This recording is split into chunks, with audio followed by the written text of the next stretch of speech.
Welcome back. We're in Genesis chapter 23, verse 1. Let's roll. All right. So this is about Sarah's death and burial. 23:1. Sarah lived 127 years. These were the years of the life of Sarah. So Sarah died in Kirjath Arba, that is Hebron, in the land of Canaan. And Abraham came to mourn for Sarah and to weep for her. So she lived a long life, 127 years, certainly longer than most people right now are living. Throughout history, people used to live a lot longer. Life expectancies came down. People would live hundreds and hundreds and hundreds of years. It started to come down with sin because of the, death as a result of sin. And we live in this lost and dying world, and there's illness and murders and all sorts of stuff, just disease that bring our life expectancies down.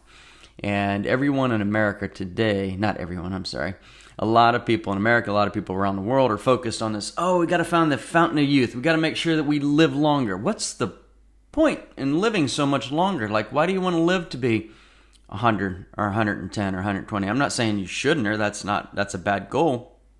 It's good to eat healthy. It's good to work out. It's good to be heart healthy. It's good for all these things. But if we're hyper-focused on we have to do this perfect regiment, this certain workout, we have to sleep this exact way, we have to do this, and we have to apply this cream to our face, right? Then we're focused on all these worldly things, and we're just hanging on to this world, this life. When in reality, we're just, by gravity, not falling off of this spinning rock, and we're just passing time until we go to the next place. But that's exactly why we want to be so adamant about what we are doing with this time in this world. What is our point? What is the purpose? Satan wants us to be so busy that we don't even stop and think and stop and smell the roses and say, why am I here? What is the point? What is the purpose? What could all this pain and suffering and disease and illness, how could I possibly benefit, right? What's the point of life? And I want you to think about that today if you haven't thought about it in a while. Or if you're an unbeliever and saying, there's no point to this life. I want you to really think about that. If we evolved from nothing, we've been around for billions of years, the earth or whatever, the theory is, then what's the point?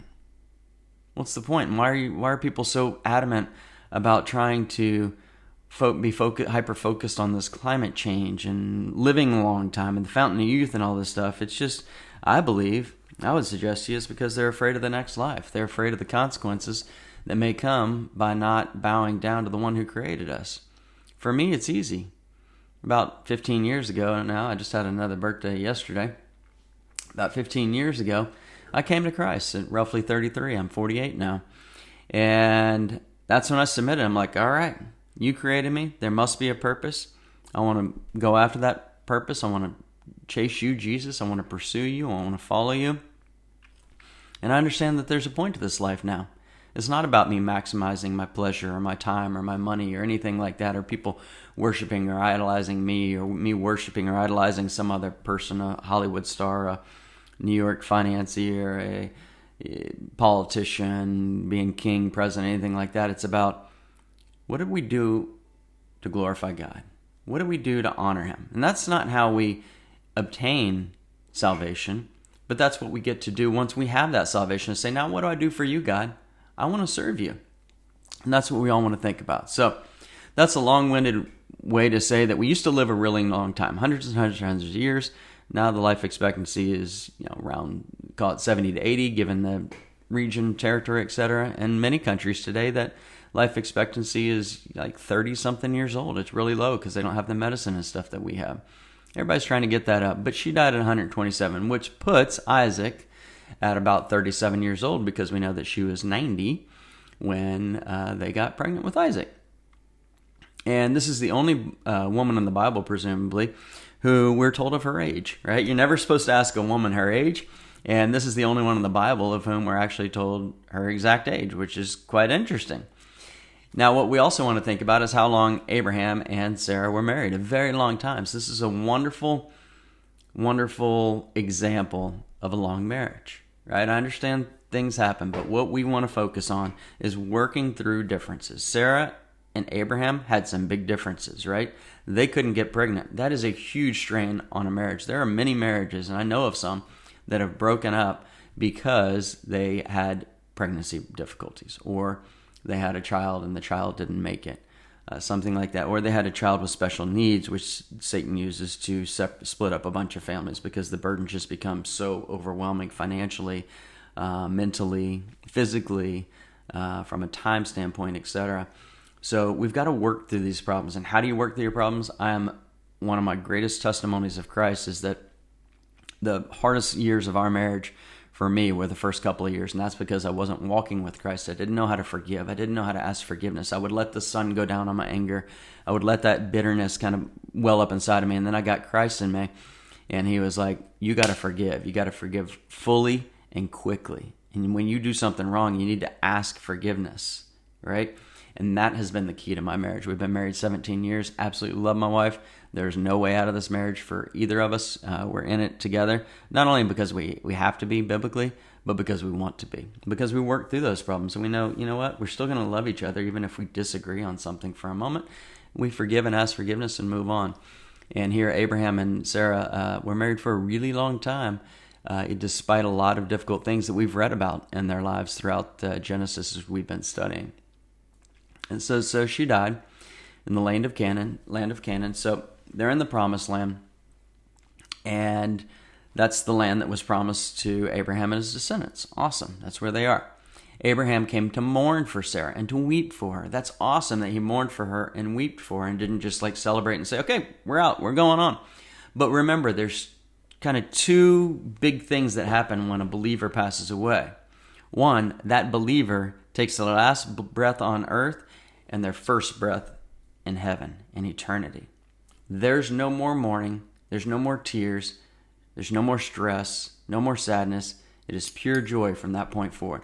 However, the person or people left on earth are left to grieve and mourn for that person. But we are not to mourn as those who have no hope. We are to mourn as those with hope, because we know that when a loved one here, Abraham knows that when Sarah has passed from death to life, that he doesn't have to worry about her anymore. She's good, but he's left to mourn the memories, right? We have these incredible memories. We're going to miss calling that person, emailing that person, texting that person, going to visit that person, having them to visit us, getting a card from them on our birthday, Christmas, etc.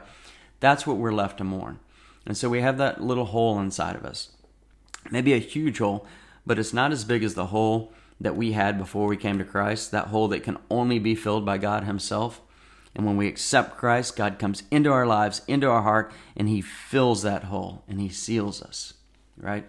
So here Abraham is mourning, but don't think that he's doubting God or shaking his fist at God for taking his wife. He's weeping because he misses her and the memories that they've had and those new memories that will not get created anymore. But he knows that she's good.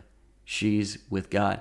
In this, a man who we actually term, before Jesus rose from the dead, we term all the people who went to quote-unquote paradise because they couldn't yet go to heaven with Jesus because Jesus hadn't died on the cross, been born from the dead, and made that way to heaven yet.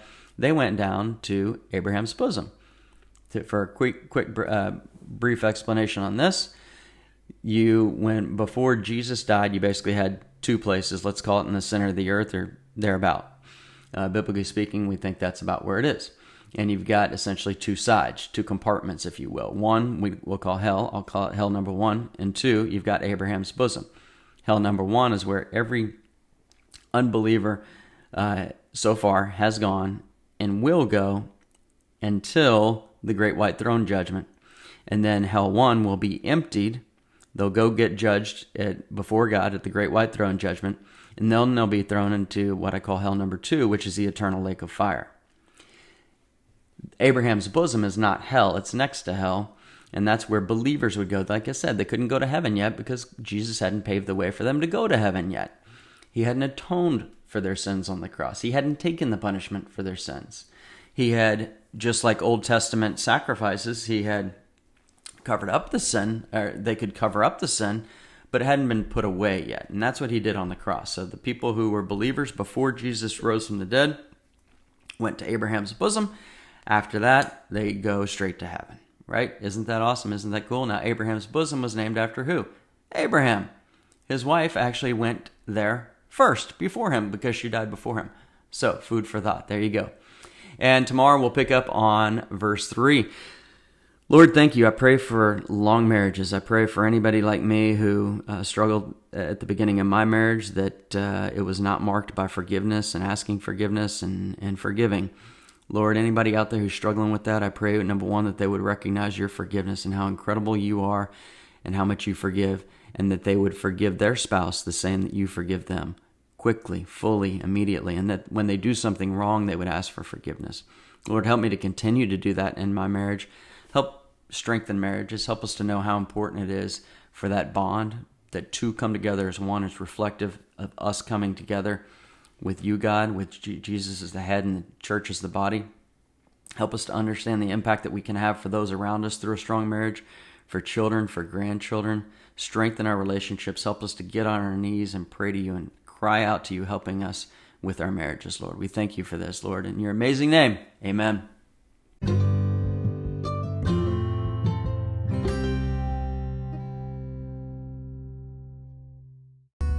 Thank you so much for listening to Daily Verse by Verse. We want you to be prepared in season and out of season to study the whole counsel of God so that you can share with people who Jesus is through your actions, so that you have the right to tell them who Jesus is, so that they can come to know Jesus or come to know Jesus better.